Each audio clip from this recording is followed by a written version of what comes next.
for the Nyota project component number 1, which is the OJE, on the job experience. It should be noted that Nyota project is a very significant project, costing a total of 20 billion government money, whose impact will directly reach, I said directly, reach 820,000 vulnerable youths, young people who did not get an opportunity to go beyond Form 4, because that is the basic qualification for a person to opt in this project. We are targeting young people, both male and female, and even PWDs, who did not go beyond Form 4. So the education qualification of this project is 0 to Form 4 level of education. 18 to 29 years of age for all of us, and 18 to 35 years of age for the PWDs. This is a project which is extremely balanced in terms of gender sensitivity. It covers 50% male, 50% female, and a total of 5% across the entire figure is a reserve of PWDs. And equally, a considerable number out of it is a reserve of the people, especially young people, who have double vulnerability. Those who, other than being limited education-wise, they are also coming from refugees, covering 50% male, 50% female, and 5% of the entire distribution being a reserve of PWDs, and also a considerable figure of the same being of young people in the refugee areas. Nyota has got 5 components. The first component is OJE, on job experience. This is a skilling component to enhance the employability of the vulnerable youths. It is a component that is targeting 90,000 young people.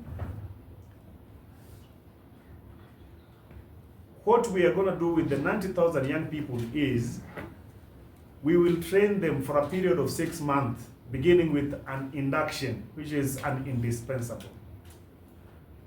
The induction includes training for life skill and social emotional, and then again these young people will be placed under master craftsmen for another period of 5 months. So in short, these young people will undergo training for a period of 6 months. Within the period of 6 months, they, while serving under master craftsmen and women who are already identified by our youth development officers, at least nationally, these young people will be entitled to a monthly stipend of 6,000 each. And in the course of their training, for the period of 6 months, they will undergo assessment by the National Industrial Training Authority and the certification thereof. So they will be assessed by Nyota.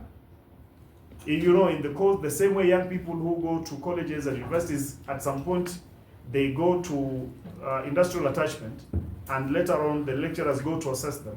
So these young people will equally be assessed and later on be certified by Nyota. So after the period of 6 months, these young people, one, will have an experience which they didn't have before, and secondly, they will have a certificate to prove that at least they were attached somewhere and they now have some basic experience which they can use to attach themselves either in employment through apprenticeship, be put under employer organization, or even seek employment either locally in our country or through the labor mobility program. But our intention is, after the period of 6 months training, we are not going to let these young people go home. It is the project designed that they will be put under employer organizations for apprenticeship. So they will also, at least they have a guarantee of getting employment internally to firm up their experience, so that now by the time this employer organization will decide either to continue them and engage them formally from their end, or at least if it's to release them, but by this time they will have a basic experience of a whole year, because the employee organization program again will go for another period of 6 months. So 6 months training, 6 months put under employment. So this is a whole year program, you know. So by this time, this is a person who did not go to school, did not have any skill, now has a skill and has 1 year experience. So in short, we shall have successfully enhanced the possibility of this young person to get employment, either, as I said, locally or internationally through the labor mobility program coordinated by the State Department of Labor, which is equally one of the implementing partners in this project. So that is the component which I wish to announce here, that a call had already gone out initially, nearly the same time when everybody heard about Nyota. You know, there was almost a collective takeoff. So many young people applied for this component alongside other components, which I will mention. But I want to emphasize on this because this is the reason why we're here. So we had a total of 267,000 young people who applied for the OJE, you know, by the time of closure. That is sometimes August of last year. So all necessary internal procedures were done to prepare for official now beginning of the training period. And as such, induction was done 2 days ago on the 28th. And another in, that is lot 1, it was done on the 28th. And lot 2 was done on the 29th, which was yesterday. But in all this, we realized that there was low turnout of these young people, you know, and because, for example, in lot 1, which covers Homa Bay, Kisii, Nyamira, Bomet, Narok, and which other, and Nakuru, yes, counties, at least 7 counties, we were expecting a minimum of 16,000 young people. But those who showed up for the day 1 and day 2 were only 6,000. That means we have more than 10,000 young people who did not show up. And some of those who showed up, maybe at some point were saying they might have not understood properly what the project entailed. But you, ladies and gentlemen of press, I believe by now you're all aware, His Excellency the President has time and again overemphasized, you see, on each and the specific component of the Nyota project. Among them being the OJE, including yesterday when he announced the reopening. He announced the reopening of the application window so that those young people within, you know, lot 1 and more who did not get an opportunity and would wish, basically, they either went to school or did not go to school. Our criteria is not beyond Form 4. They have no skills. They now have an opportunity to please apply. We reopened this window yesterday through the financial inclusion platform of *254#. From yesterday evening, this application window will run for the next 2 weeks. We are expecting the young people who have been looking for an opportunity to get a skill in different skill sets, you know, areas of plumbing, you know, mechanical stuff, cosmetology, different skill sets. You know, they have now an opportunity to apply, and after the period of 2 weeks, we shall close. We shall do all the necessary internal processes, including randomization, and pick the young people who will, since receive, we immediately receive messages, and then we'll be ready to begin induction and subsequent training, because we are a bit late. So this is a call to the young people of Kenya who have been sitting down there. They have been looking forward to get an opportunity to get a skill. Either they did not directly qualify, or they did not have the basic, you know, payments, the ability to finance their own skilling courses. Now they have an opportunity through the OJE, the on-job experience, to be able to get that opportunity through the Star 254 platform. OJE, as I've said, is the on-job experience. So in the literal meaning of it, you are getting the experience while you are on the job. That's why they are entitled to a monthly stipend of at least 6,000. Not a pay as such, not a salary as such, but at least something to make them, not to fail to honor their presence in classes, or sessions, simply because of issues arising from lack of, fare to be able to facilitate themselves to go there. So that is it. So that is the component which we wish to formally announce is a reopening to be able to allow many young Kenyans to apply. The other reason why we feel it is the right thing to do to reopen the application window is because the young people who applied for the second component of Nyota, which is the business support, this one of 50,000, are 2 million. 2 million young people applied for the business support. But going by the numbers that we require for the project, which is 100,000, not all of them definitely will get an opportunity. Of course, out of the 2 million, there are those who have education beyond Form 4, so definitely they do not qualify. But even after all those cuts, as per the eligibility criteria, we still had a considerable number of youth who definitely might not get an opportunity after randomization in the business support.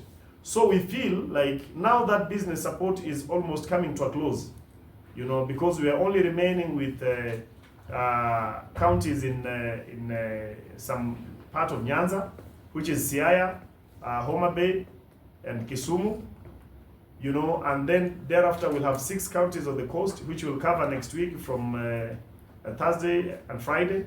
Then we go to Northeastern to do Garissa, Wajir, and Mandera, and we'll be done with the first tranche of disbursement. So definitely there are those young people down there who applied for business support, and as at right now they are aware that they did not get a space there. So the reason why we are implementing this project in a phased out basis is such that those young people who did not get an opportunity to belong to business support now have an opportunity to come for OJE and get some skills, which I think will be very important going forward in their own lives. I wish also to say that the recognition of prior learning, which is the third component, I think they sent communication to those young people who applied for awareness sessions.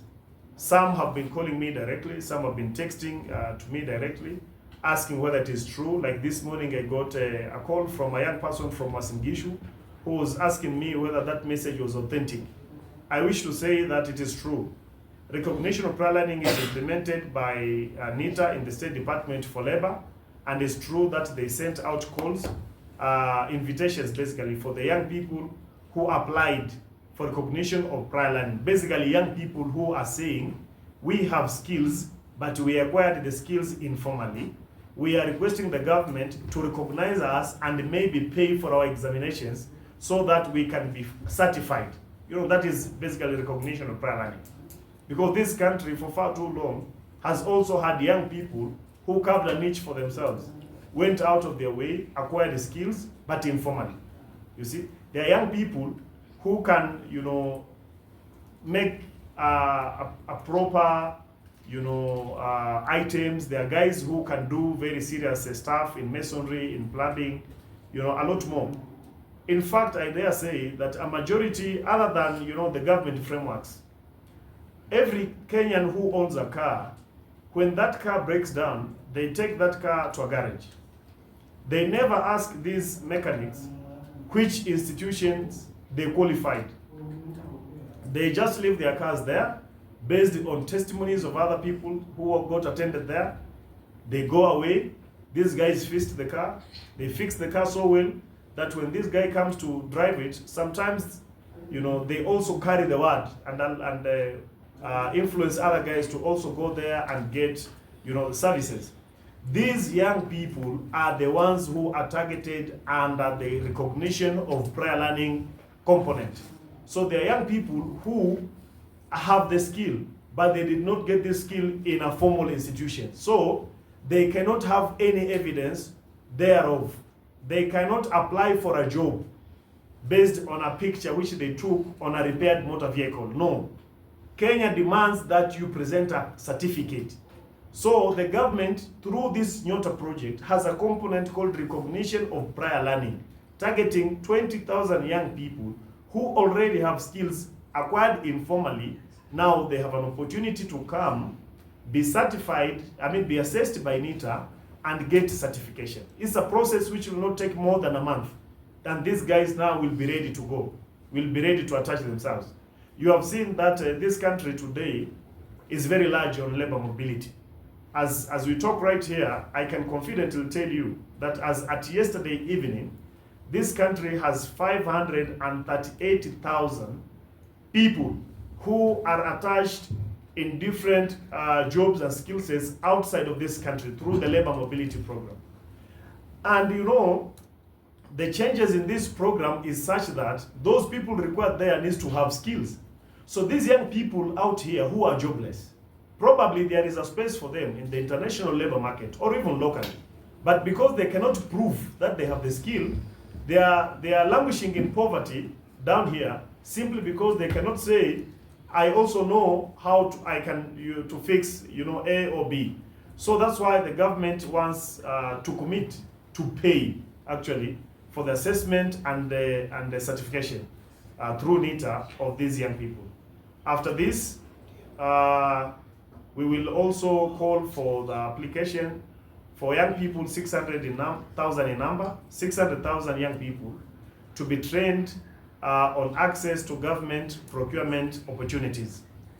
And I want to say this, on the issues of AGPO, this country has a policy which was passed in different, in earlier administrations, to allow young people, PWDs and women, a fair share of the total procurable budget in any procuring entity. As such, there exists a policy that 30% of the total procurable budget in any procuring entity is a reserve for the young people, is a reserve for the women and PWDs. If you go out today, find these young people who have been doing procurements. Probably, if you are to get the records of their accounts have been receivers of millions of money. But look at their lives. They're languishing in poverty. Why? Because they have used themselves as directors of companies only by people who are surreptitious. They are slightly, on the edges. So these are the guys who finance them to get jobs or tenders. And after they are paid, these guys take the money. They leave maybe 20 or 100,000 to these young people. They go to do some stuff. Pige sherehe hapa na pale kidogo. The money is not longer there. This guy is, building a story house somewhere. So that guy is advancing himself in life at the expense of this young person. That guy is evading tax to make himself richer because he's trading on a license owned by a PWD who is exempted, from tax.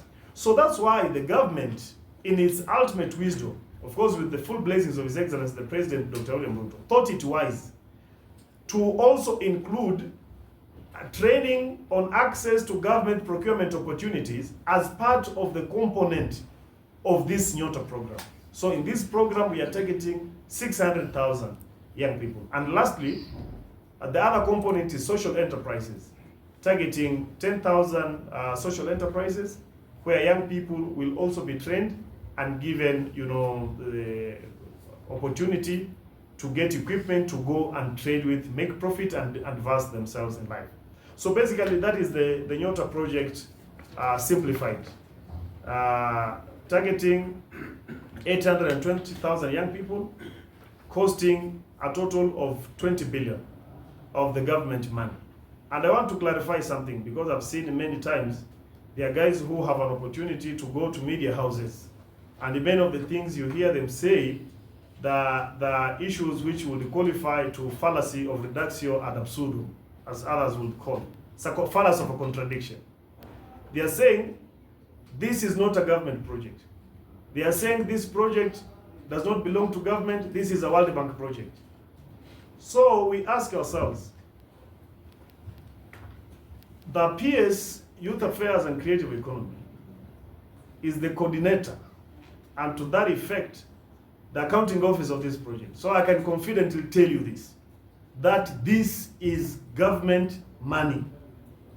This is government money. It's true. Part of the money is a loan from World Bank. But when you get a loan from me and you go buy a chicken, will you say that is your chicken or my chicken? Because ultimately you'll pay me back. True or false? So this is government money. I know there are very hopeless fellows out here who are surprised at the rate in which this project has gained a lot of traction. And they have been out, to smear, to proliferate, to try and see how best they can bring down the project. But I can confidently tell you, this so far is the most significant project that has happened in the history of this country. Because for the first time, it is a capital project which is heavily lifting hundreds of thousands of young people who would have otherwise never hold the hope of rising up in life again. You and me know that this country, if you don't get education, if you did not, like for example, 2% of the people who applied for this project actually committed, they wrote in the application that they actually have zero education. 2% of the people who applied, zero education. These are people who will never get anything to do in life. They have now gotten a project where they can at least either get 50,000 to do business, or get a skill, or get their skill certified, or get training on access to government procurement opportunity, or get, to be empowered through social enterprise.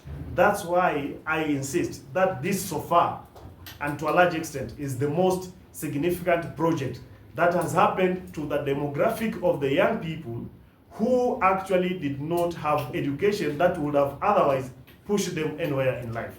And anybody who is opposed to this project, to me, is a witch. Because where do you want us to take, like for example, the 820,000 young people who now have a place to call home in Nyota?